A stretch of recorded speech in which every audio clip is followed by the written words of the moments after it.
Darkness comes late in high summer, but come it does. Meggy could see little of the room she sat in. Was there food here? A cooking pot? Wood for a fire? Would the peevish-looking man, Master Peevish, she decided to call him, would he come down and give her a better welcome?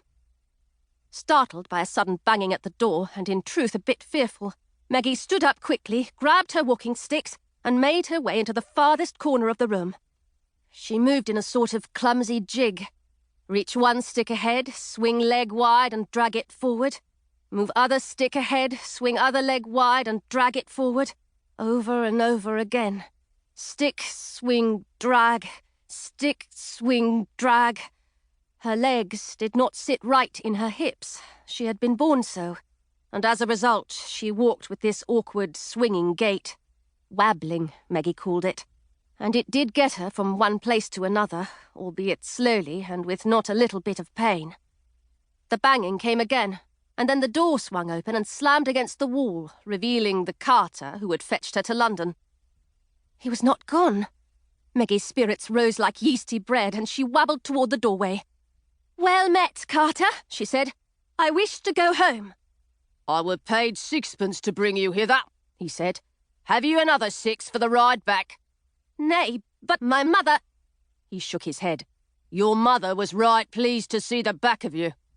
He turned, took 2 steps, and lifted something from the bed of the wagon. Something that wriggled and hissed.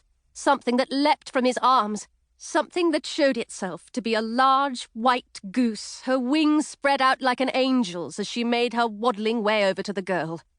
Louise, Meggy's goose and friend. Meggy exhaled in relief and gladness. She bent down and looked into the goose's deep black eyes. "Pray be not angry with me, Louise. In all the hurly-burly of arriving, I grew forgetful." Louise honked loudly and shook herself with such a shake that there was a snowfall of feathers. When Meggy stood up again, the carter and the wagon were gone. Her eyes filled, but her hands held tightly to her walking sticks so she could not dash the tears away. They felt sticky on her lips and salty. She sat down on the stool again and put one arm around the goose, who stretched her neck and placed her head on Meggy's lap.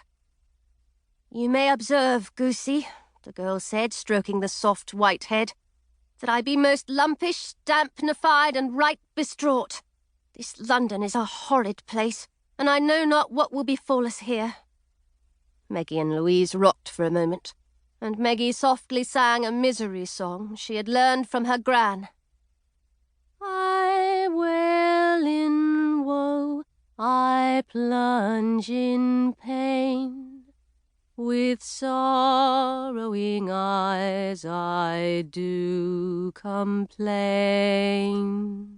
she sang. But the sound of her trembly voice in the empty room was so mournful that she stopped and sat silent while darkness grew. Meggy and the carter had arrived in London earlier that day, while the summer evening was yet light. Even so, the streets were gloomy, with tall houses looming on either side, rank with the smell of fish and the sewage in the gutter, slippery with horse droppings, clamorous with church bells and the clatter of cartwheels rumbling on cobbles. London was a gallimaufry of people and carts, horses and coaches, dogs and pigs, and such noise that made Meggy's head, accustomed to the gentle stillness of a country village, ache. "Good even, mistress," the carter had called to a hairy-chinned woman with a tray of fish hanging from her neck. "Know you where we might find the house at the sign of the sun?" "I cannot seem to recall," the fishwife said, "but belike I'll remember if my palm were crossed with a penny." She stuck out a hand, knobby and begrimed. The carter frowned and grunted, but finally took a penny from the purse tied at his waist and flicked it at her. She plucked it up from the air and flashed a gummy smile. "Up Fish Street Hill but a little ways is Crooked Lane," she said. "You will see the sign of the sun 6 or more houses up the lane." Crooked Lane. Meggy had pulled her skirts tighter around her legs, and the carter had laughed. As the fishwife had said, 6 houses up Crooked Lane, below a faded sign of, indeed, the sun, was the narrowest house Meggy had ever seen. Hardly wider than a middling tall man lying edge to edge, and 3 stories high. Its timbers were black with age, and the yellow plaster faded to a soft cream.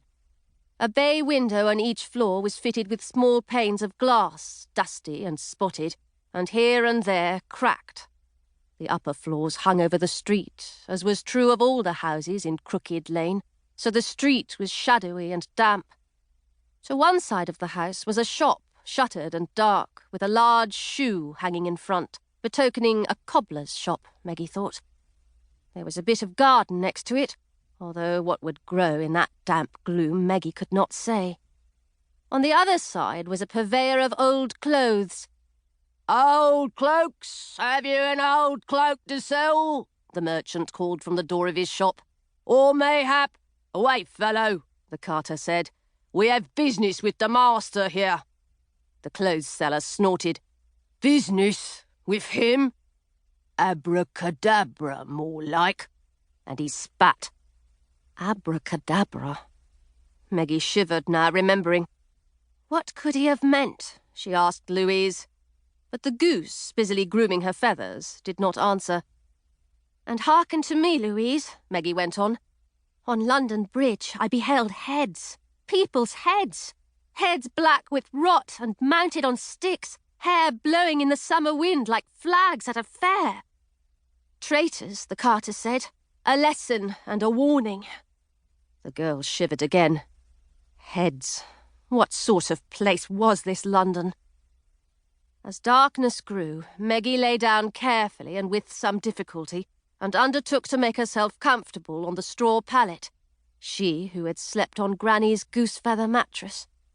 She did not know what hurt her most, her aching legs or her empty belly or her troubled heart. Pulling her cloak over her and nestling Louise beside her, she breathed in the familiar smell of goose and grew sleepy.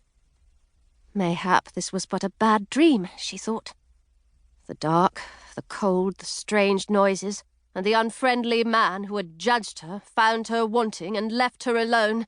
Perhaps these were but part of a dream, and she would wake again in the kitchen of the alehouse.